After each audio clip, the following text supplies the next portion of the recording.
السلام علیکم. ہلو سلام ریاض صاحب. جی کیسے ہیں آپ؟ ٹھیک ہیں؟ جی اللہ کا شکر ہے، اللہ کا شکر ہے. بولیں. ریاض صاحب یہ آپ کیا نام ہے جنا آڈیٹوریم میں کالعدم تنظیم کا بندہ سپہ صحابہ کا اورنگزیب فاروق کی لدھیانوی آیا تھا، آپ لوگوں نے اس کو اجرک بنائی تھی، 4 شیڈول میں نام ہے اس کا اور دہشت گرد تنظیم سے اس کا تعلق ہے. ہمیں نہیں پتہ اس کے بارے میں ٹھیک کچھ ہے، بھی. آپ کو یہ بھی پتا ہوگا. نہیں، اس کے بارے میں مجھے کچھ نہیں اچھا، پتہ. تو آپ نے جو ہے وہ ٹھیک ہے، آپ جو یہ بلا وجہ ہیرو پنڈون یہ جو تعصب بازی کر رہے ہو، آپ کی گاڑ میں گھس کے اتنی گولیاں ماریں گے نا کراچی کے اندر ہی. آپ کی سوچ ہے، ٹھیک ہے. یہ ریکارڈ کرو، جا کے اداروں کو جمع کرا دینا ایک اور، ٹھیک ہے. تو یہ لائیو کال آئی ہے، آپ نے دیکھا. اب یہ میں ایڈوکیٹ ریاض سولنگی صاحب کے ساتھ موجود تھا. جو یہ بول رہے تھے ان کو تھریٹ کیا جا رہا ہے، تو یہ حقیقت اتفاقاً ایسا سمجھے انٹرویو کے دوران کال آ گئی. تو یہ آپ کو بالکل لائیو اگر پورے ریکارڈ ہوئی آپ کو وہ بھی دکھائیں گے کس نمبر سے کال آئی. تو ریاض صاحب یہ کتنی دھمکیوں سے آپ کو فیس کرنا پڑ رہا ہے؟ یہ ڈیلی سینکڑوں ہزاروں دھمکیاں آتی ہیں. ٹھیک ہے، سینکڑوں دھمکیاں آتی ہیں، اس قسم کی کالز آتی ہیں. تو میں یہی کہوں گا ان گدڑ بپچوں سے ڈرنے والے نہیں ہیں. ٹھیک ہے. اور ہم نے جو کیس کیا تھا 295A کا کیس کیا تھا، ایز پر لو قانون کے مطابق کیا تھا. ٹھیک ہے. صحیح. اب بات یہاں پر یہ آ جاتی ہے کہ جو کورٹ میں کیس چل رہا ہے وہ بالکل چل رہا ہے. صحیح. اچھا ریاض صاحب، یہ وکیل کے اوپر ایف آئی آر ہوئی تھی، جیسے ایک وکیل آپ فتح صاحب ہے، ان کے اوپر اور کچھ وکیلوں کے اوپر ایف آئی آر ہوئی تھی. وکیل کیا بدماش ہے؟ تھانے میں بھی گئے اپنی گرفتاری دینے اور پولیس نے ان کو گرفتار نہیں کرا، اور ایس ایچ او کے اوپر تشدد بھی کیا. یہ ویڈیو سامنے آئی ہے، تو اس حوالے سے آپ کچھ بتائیں. میں یہ کہتا چلوں، وکیل جو ہے نا آئین کے پاسدار ہیں. وکیل رول آف لا کی بات کرتے ہیں، اور وکیل کبھی بھی بدماشی نہیں کرتے. 29 دسمبر کو ان کی طرف سے حملہ ہوا. ٹھیک ہے. اس کے بعد ہم نے جوابی کارروائی کی.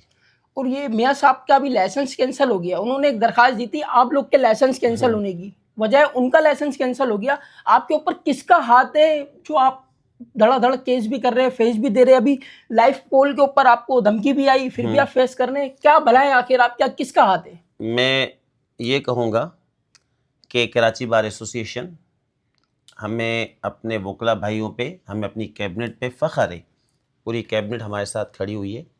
اور رہی بات آپ کہہ رہے ہیں کہ وکلا بدماشی کرتے ہیں، ایسا کچھ بھی نہیں ہے. ٹھیک ہے. اور اس قسم کی دھمکیاں تو پتہ نہیں کتنی آ رہی ہیں اور کب سے آ رہی ہیں. یہ تو جب ایف آئی آر درج کروائی تھی میں نے، جب سے یہ میرے پاس دھمکیاں آ رہی ہیں. آج سے تھوڑی آ رہی ہیں، ایک زمانے سے. 1 سال ہو گیا ان دھمکیوں کو سنتے سنتے. تو سر یہ بھی آپ لوگ کی ایف آئی آر جو کٹی ہے، اس کا آپ فیس کریں گے یا کیا کہنا چاہیں گے آپ؟ میں یہ کہوں گا ایف آئی آر جھوٹی ہے، من گھڑت ہے، بے بنیاد ایف آئی آر ہے. اس ایف آئی آر کی کوئی ورتھ ہی نہیں ہے. کیوں؟ کیونکہ اس میں آپ دیکھیں کہ جو ہمارے خلاف ایف آئی آر درج ہوئی اس میں کہا گیا ہے کہ 3 لاکھ روپے وکلا ایڈوکیٹ ریاض علی سولنگی، ایڈوکیٹ فتح چانڈی اور وکلا نے نکالے. یہ آپ ویڈیو، یہ تصویر دیکھیں آپ. اس تصویر میں کلیئر ہے کہ ان کے ساتھ 15-20 لوگوں میں سے ان کے ساتھ جو آیا تھا انہی کے پاس، انہی کا بندہ ہے، انہی کا گارڈ ہے، وہ یہ بیگ اٹھا رہا ہے. جب یہ بیگ اٹھا رہا ہے تو بیگ ندیم نانی والا سے گرتا ہے اور یہ بیگ اٹھا لیتا ہے.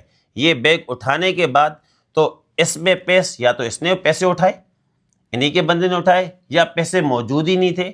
رجب بٹ نے کہا، رجب بٹ کا کہنا ہے کہ میرے 1 لاکھ روپے، ندیم نانی والے کا کہنا ہے کہ میرے 3 لاکھ روپے. پہلے تو ڈیسائیڈ کرے 3 لاکھ ہیں یا 4 لاکھ ہیں. کلیئر. دوسرا یہ کہ رجب بٹ نے کہا کہ 60 لوگوں نے ہم پر تشدد کیا. ٹھیک ہے. 1.5 گھنٹہ 60 وکلا نے، ندیم نانی والا اور ہم. رجب بٹ نے کہا 60 لوگوں نے ہمارے اوپر تشدد کیا، ہم 2 لوگ تھے، ندیم نانی والا اور میں. ندیم نانی والا کہتا ہے کہ ہمارے ساتھ 6 لوگ تھے. 6 لوگ نہیں تھے، 15-20 لوگ ہیں. کنٹراڈکشن کتنی ہے ایف آئی آر میں. ٹھیک ہے. پھر اس کے بعد کہا جاتا ہے کہ زدو کو اپ کیا گیا اور ہمارے میاں کیا کہتے ہیں. بہرحال یہ کہوں گا جھوٹی ایف آئی آر، من گھڑتے پیار. جی، ابھی 13 تاریخ کو رجب بٹ کی پیشی ہے اور آپ کا نام لوگوں نے دے دیا ہے سافٹ ویئر اپڈیٹ کرنے والا وکیل. تو اگر وہ رجب بٹ کورٹ میں آتا ہے تو اس کا پھر سافٹ ویئر اپڈیٹ ہوگا یا کیا ہوگا؟ اس پر لوگ کیس کو اپنے پرسو کریں، ہم کچھ نہیں کہتے اور نہ ہی ہم ایسا کچھ کہیں گے. اور اپنے کیس کو پرسو کریں گے، کیس چلائیں، ایز پر لوگ قانون کے مطابق جو کیس اس کو چلاتے رہیں. اور سر جو آپ لوگ کو دھمکیاں دے رہے ہیں ان کے لیے کیا پیغام ہے اور عوام کے لیے اور میں حکومت ان سے کو کیا اپیل؟ یہ بولنا چاہوں گا، یہ جو دھمکیاں آ رہی ہیں، جو ان نون نمبر سے کال کیا جاتا ہے، پرائیویٹ نمبر سے کال کیا جاتا ہے، ٹھیک ہے، میں ان کو یہ کہنا چاہوں گا کہ ان گدڑ بپکیوں سے ہم ڈرنے والے نہیں ہیں، ٹھیک ہے. ہم نے کیس کیا ہے، کیس کو وہ فیس کرے رجب بٹ کو، اور ہم اس کیس کو چلا رہے ہیں. جو آئین پاکستان اور جو پاکستان کا قانون ہے، کسی بھی مذہب کی کوئی بھی توہین کرے گا تو اس کے خلاف 295A کا پرچہ کٹتا ہے. تو وہ ایک پرچہ اس کے خلاف کٹا ہوا ہے جو کہ نماز کی بے حرمتی اس نے کی تھی، اور اس کیس کو ہم پرسو کر رہے ہیں، کیس چلا رہے ہیں. باقی رہی بات، اب ہماری کیبنٹ جو ہے وہ ڈیسائیڈ کرے گی، جو ہوگا اللہ بہتر کرے گا. چلیں